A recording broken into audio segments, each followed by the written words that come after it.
Greetings and salutations, I'm Keb. Welcome back to this Let's Play of Sid Meier's Civilization 2 as the Celts. Where we are, plodding away towards the space race. It's gonna take a while to get there, but we are gonna get there. And this city is also starving, that's not good.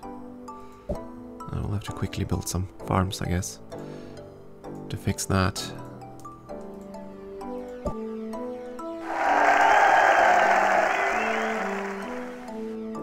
And we probably need to start considering buying more of the factories.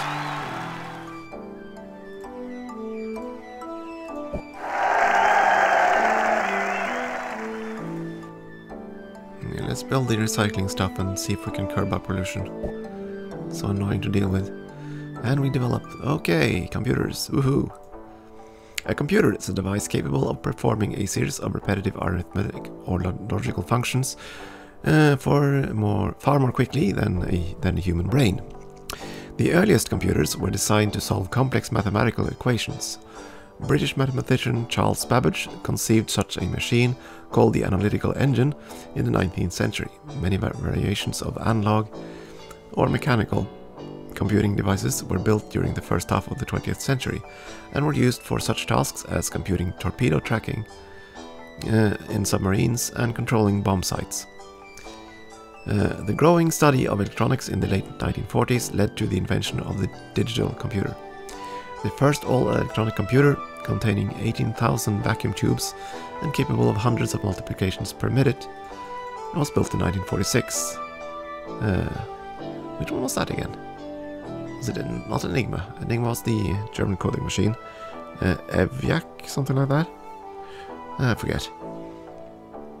In continuous advances in electronics since this landmark event rapidly reduced the size and increased the speed and efficiency of computers. Today, computers are commonplace and are used in virtually every field of endeavor. Significant advances in computing technology continue to take place at an amazing pace. Yep, Moore's law still in effect. That allows a wonder. Yay, set your program.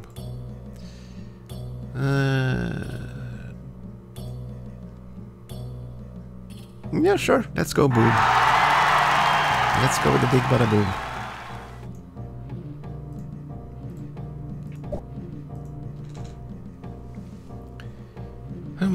Tintagel. Yeah, you are not doing much of anything. You could probably start terraforming, actually. So let's do that.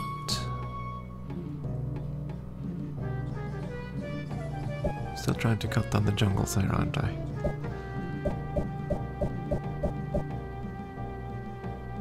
Where the heck are you going, transport? You're supposed to go to...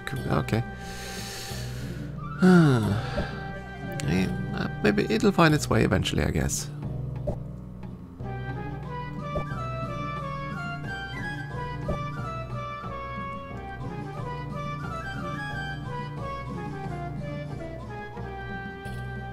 And like I said, I just don't trust AI pathfinding. Tends to be a bit bad. Okay, you didn't want to do that. All right. Unit shift. Chivalry. Okay, and they of course agreed to fight against me. They all unite against me.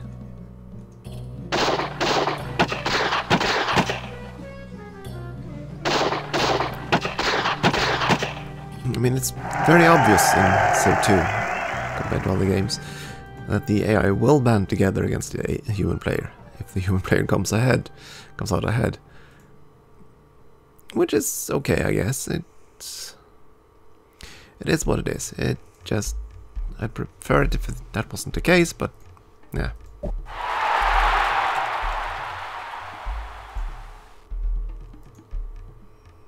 Now I have the research lab too.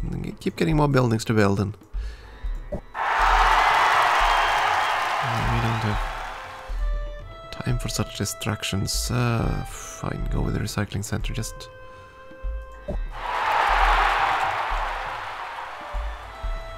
try to lessen things. We are going with... Okay, go with the university. I mean, you definitely need some anti-pollution stuffs.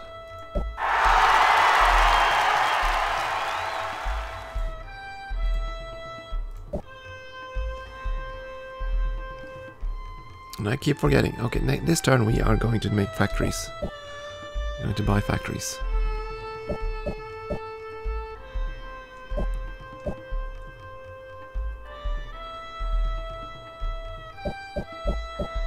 I think that transport is very confused. But we'll keep sending him out there in the hopes he'll find his way. Could happen.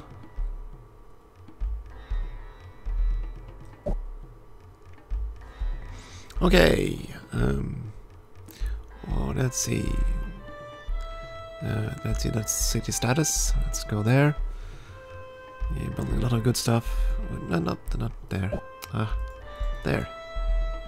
Go to the bottom of the list and start buying up factories.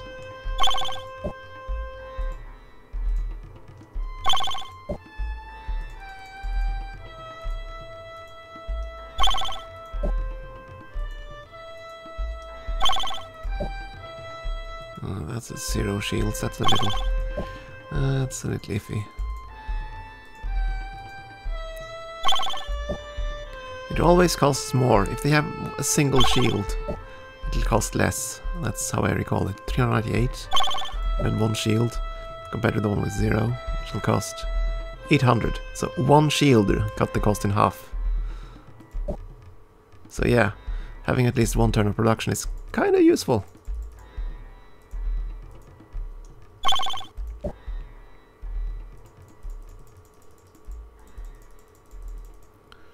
That's why I don't like buying things from scratch, because that costs far more. And of course now we're sort of running out of things to build here. And improve the columns.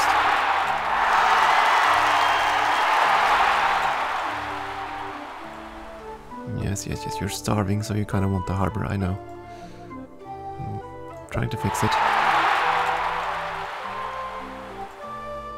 You're kind of in the same situation, so build the harbor, so at least you have some room for growth. Yeah, these small towns kind of need small and coastal. The harbor is kind of useful as the offshore platform. Yeah, go with it. Go with that.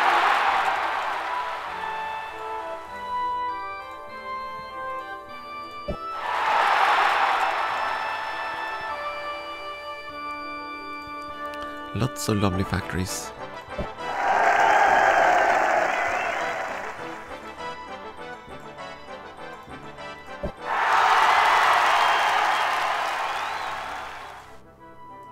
So I'm probably gonna wait a turn or two and then no, we don't have enough gold for that. We need to wait for our gold reserves to recover.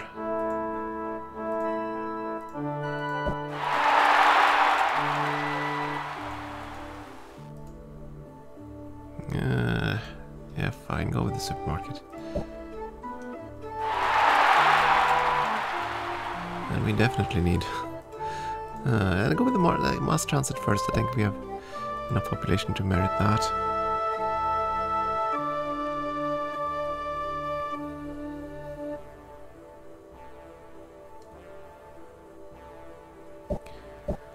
Let's see, Kenarfon, you are done. Yeah, okay, so you can go start helping out here, maybe.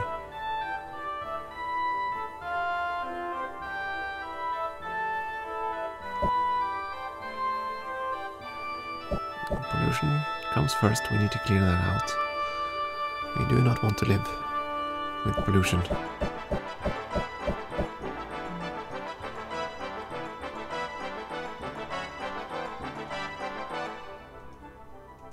Yeah, so now they're really trading up tech. I suppose that's okay though, because that's the only chance they have of remaining competitive at this stage. Okay, nuclear fission.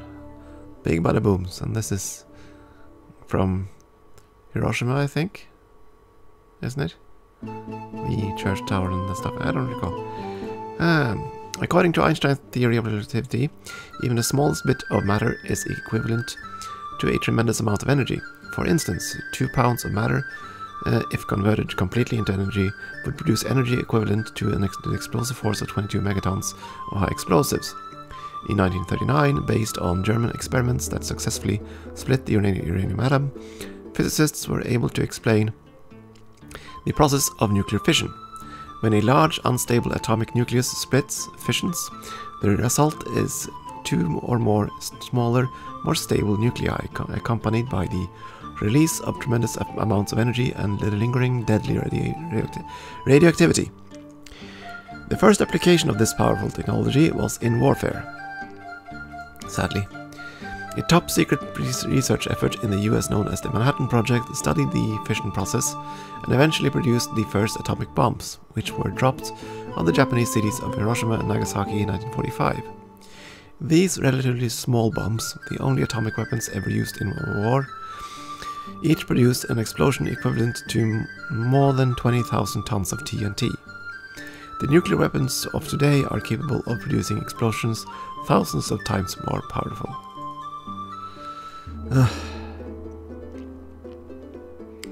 At least when Feynman helped make this stuff, I think it was Feynman, he also helped them compute the theories for atomic warfare to the US Air Force, and he decided to give it the name Mutually Assured Destruction for the doctrine.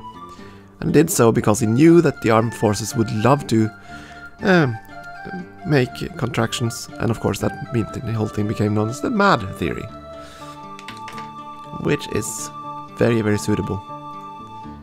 There are no winners of a nuclear war, and there is no such thing as a limited nuclear exchange. It just isn't. Thank goodness that it hasn't happened since.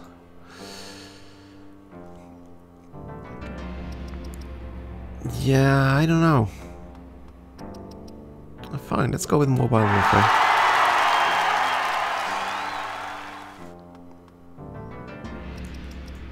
Oh, we need the mass transit, definitely. Still have so much pollution. Population is at 30 million people. And growing. Maybe not fast enough, but it's growing.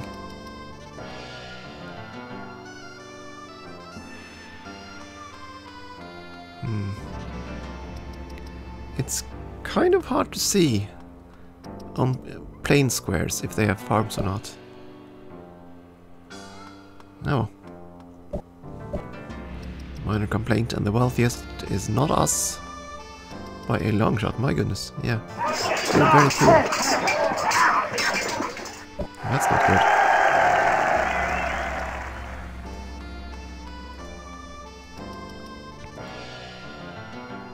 The city needs a sewer system. We need to grow more. Maybe the same case with Neath. It's kind of odd, this system that they had in this game, because you capped it at 8 for the aqueduct and at 12 for the sewer system. But after that, no cap whatsoever, other than food. Which is kind of odd. So again, I'm looking forward to the system of Civ 6, sorry, with the whole amenities. I think that's the word they're using, isn't it? Amenities.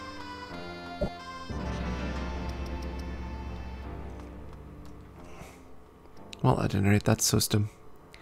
It sounds interesting. Yeah, there we go. All of these have gotten farmlands, yes. No, oops. Ah well, moved on too many.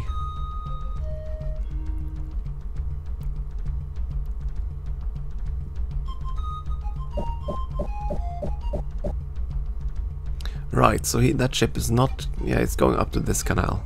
It doesn't understand how to go through cities. Which is unfortunate.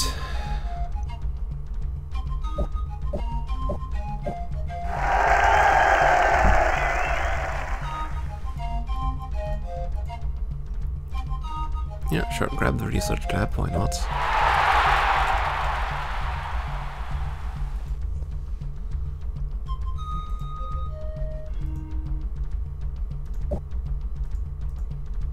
Population keeps growing. Kind of fun. I'm kind of fond of that. I want a large citizenry.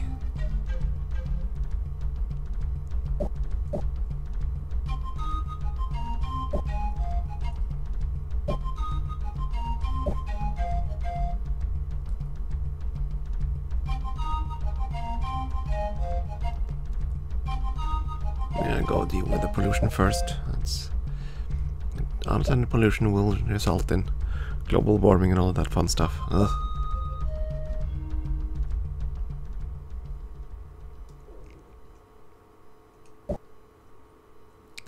I do not want to talk to our AI friends because they're all conspiring against us.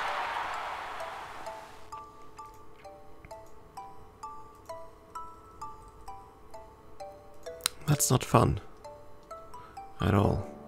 You don't actually need that. And go with the city walls.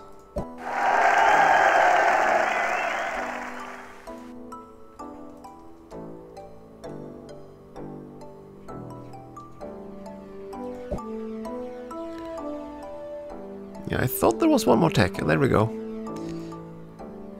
And yeah, there goes our advantage too of the Sun Tzu's Academy. But yeah, tanks. The idea of using heavy weapons on the battlefield dates back to the 15th century when heavy cannons were mounted on wheels and towed into battle by horses. This first use of mobile artillery, devastatingly effective in its time, pales in comparison to the tactics used in the 20th century armored warfare.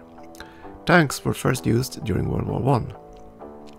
A successful assault utilizing 400 tanks in November 1917, resulting in the capture of 8,000 enemy troops and 100 guns near Cambrai, paved the way for a significant shift in battlefield tactics. During World War II, armored vehicles were used extensively throughout Europe and Africa by both Allied and Axis powers. The might and mobility of an armored assault was more than a match for countries who lacked proper defenses against such an attack. Armored warfare still plays an important role in battlefield tactics. This was proven in the Persian Gulf War, where the M1 Abrams tank proved to be a vital component maybe, of the ground assault force in Kuwait. Okie dokie. Next up, yeah, why not robotics?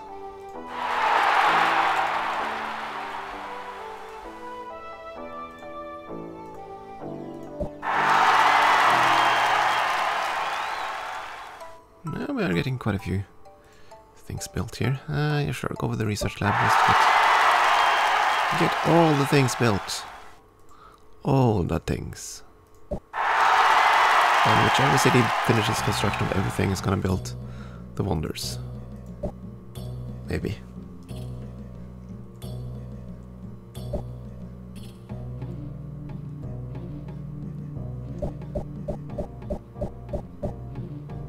It's trying to find its way.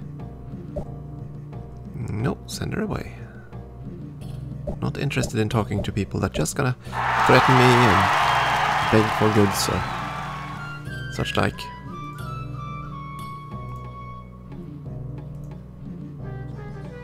At least now it's safe to build barracks. Not that I have that on anywhere on the priority list really. Let's build stock exchanges, yes.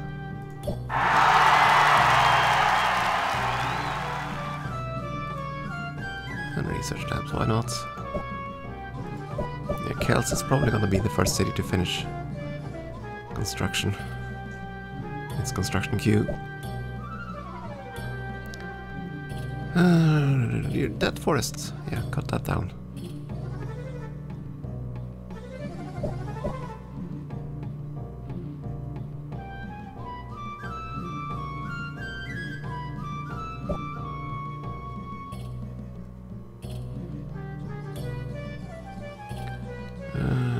Celts is pretty much done, it's just that square. Okay, help terraform it.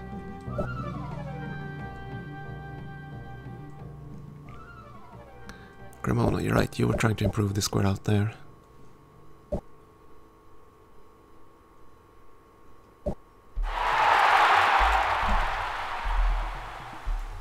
They will tech up faster now that they're exchanging techs every few minutes, so... It's not over yet. Yeah, I could, in theory, recover, but I kind of doubt it. Even if they all unite against me at this point. Don't think they could catch up.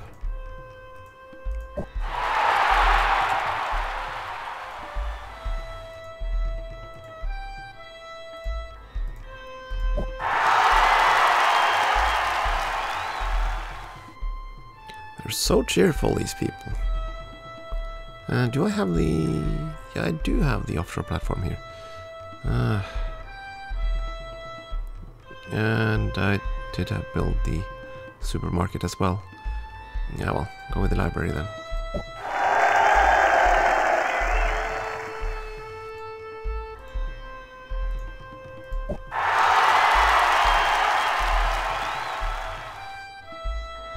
For the most part, I'm willing to follow his advice. The domestic advisor advice. We discover robotics. Ooh. Complex robot. Big television camera on the top and everything. Robots have improved quite a bit in the last 20 years. There are still ways to go, but they're already teaching robots how to walk. And they turn down, and also, yeah, we're getting pretty close to proper androids. It's gonna be interesting to see in the next 20 years. The creation of machines to assist in and increase the efficiency of the manufacturing process gave birth to the factory system of production and started the Industrial Revolution. The invention of digital computers in the late 1940s and the refinement over the next several decades took factory automation one step further. Computer-controlled machines, called robots, were designed to perform repetitive and dangerous tasks more quickly than humans. Experimental robots capable of simple manipulation of objects were in operation by the late 1960s. The first robots used on an assembly line were commissioned by General Motors in the 1970s. Constant improvements in the computer field have allowed the production of incredibly versatile robots, capable of performing a wide variety of tasks under virtually any environmental condition. Robots today are widely used in manufacturing, scientific research, and space exploration. Okay, and you probably need to grab radio.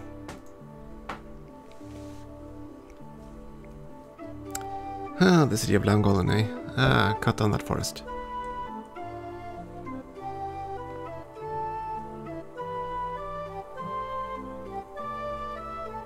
Let's see, Neath is pretty much done. Guess we can start helping Issus, who is trailing a bit behind. And you can just keep cutting down forests, because you won't need nearly as many forests once we have the offshore platforms up and running. Yeah, they're slowly industrializing all of them. That's to be expected, I guess. It's gonna take a while for them to catch up anyway. Yes, harbor, that's fine.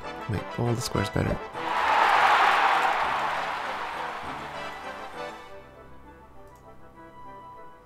Though building the manufacturing plants is kind of tempting. Yeah.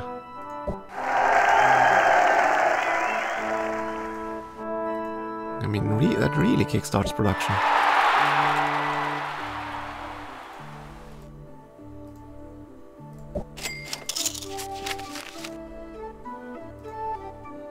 So yeah, but they also cost a fair bit of money. Oh, misclick again. Come on, there we go.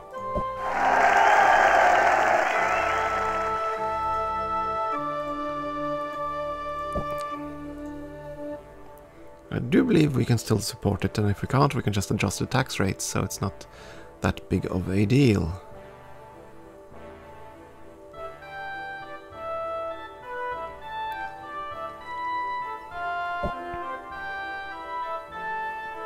Yeah, that was everything around Neath. And just start building a road north. Try to connect our cities.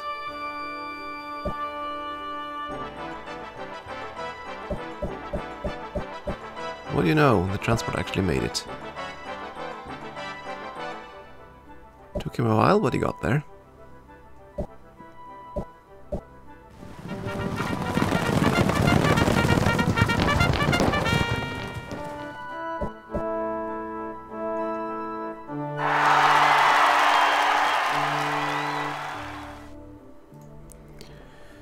Yeah, I want the manufacturing plants. Come on, let's go.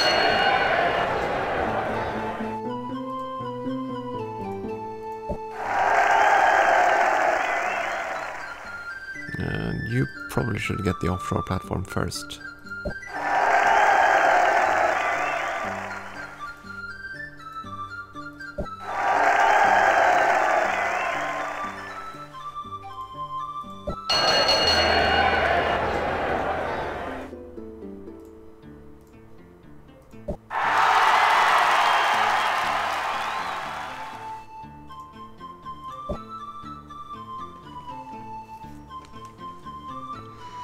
Ah, more pollution, boo.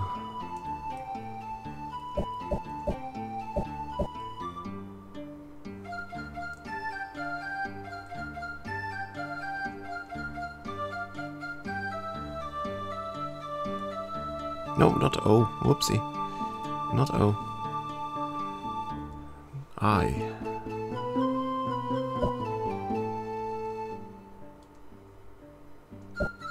I suppose that might be why they removed terraforming. It was just so easy to misclick and start a terraforming project instead of an irrigation or something.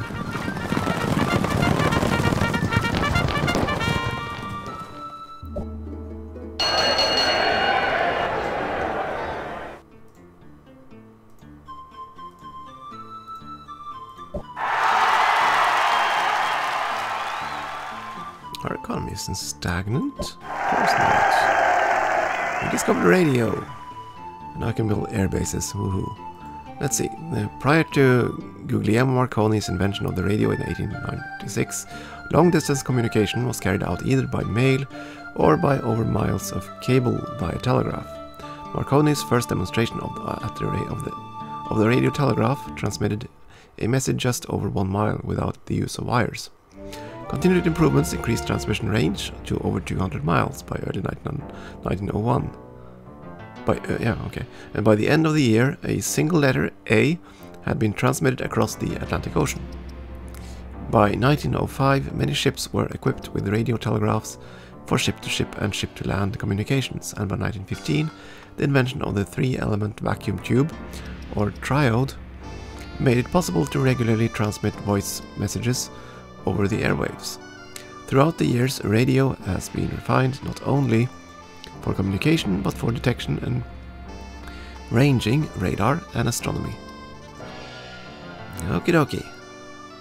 Our ground units may now use the airlift in order to move between many of our cities with airports. Yeah. And we can build air bases. And we are going to go... Yeah, fine, you keep harping about gorillas. Let's go with that then.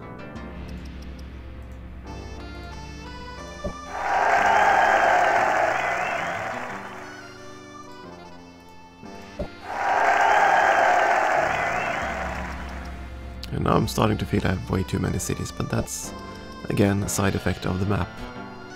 The Civ 2 map was simply a bit too large, really.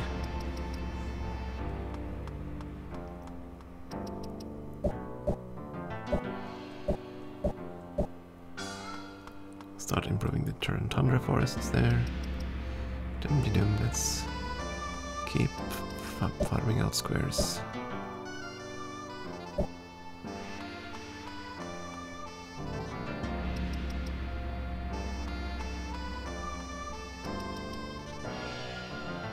Let's see, now what are you, Naples?